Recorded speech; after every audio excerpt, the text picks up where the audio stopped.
Hello everyone. Welcome to Stock Pathshala. In this topic, we will learn about types of derivatives. Most of the derivatives are usually traded over the counter, but some of them are sold on different exchanges. There are several types of derivatives. The choice is yours to choose what suits you or your business best. History of derivatives. Derivatives are not new to the financial market.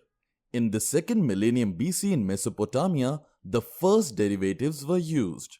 However, they were not fully employed in the market until the 1970s, when the new valuation techniques were introduced.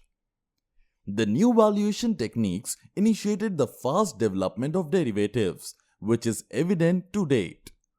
In the modern finance world, surviving without different types of derivatives is close to impossible. So, what are the different types of derivatives? Derivatives are classified into three major types. First, options.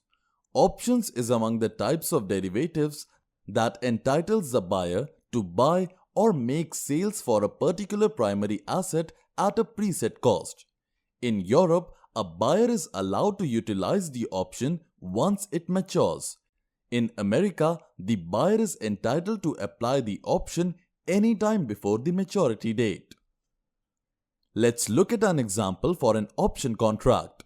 If an investor agrees to buy the right to purchase a specific asset on a certain date, then this is called a call option. If the investor decides to sell a particular asset on a specified date, it is called a put option. Second, forwards and futures. These types of derivatives are similar in nature of the operation. In forwards and futures, the contract's buyer is obligated to purchase an asset at a predetermined cost on a future specified date. Though they will have a similar nature of the operation, forwards are seen to be more flexible, since the parties have the permission to modify any underlying asset and its quantity, as well as the set date of transaction. However, futures have been standardized and they are only traded on the exchanges. Let's look at an example of a forward contract. If you are a farmer and you decide to grow 400 sacks of maize the following year, you can sell at whatever price you want after harvesting. Alternatively, you can use a forward contract that will dictate how much you will sell your 400 sacks of maize for a fixed price.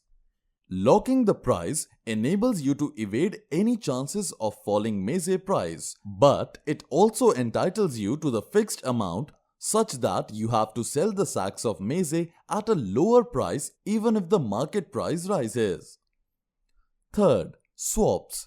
Swaps are the types of derivatives which allow investors to exchange cash flows or the benefits of the securities with one another. For floating cash flow, permission for exchange is granted for only the fixed cash flow. Interest rate swaps is the most common example of a swap. Let's look at an example of a swap. If a party A has a guarantee with a fixed interest rate, but they prefer to have a guarantee whose interest rate varies in the trading business, they may choose to have a swap contract with party B, which has a different interest rate in the same line of business in order to get the interest rate they desire. In a nutshell, different types of derivatives have their benefits and pitfalls. Whether you are choosing a specific type of derivative for your business, it is good to be keen and make a thorough search on its risks and advantages.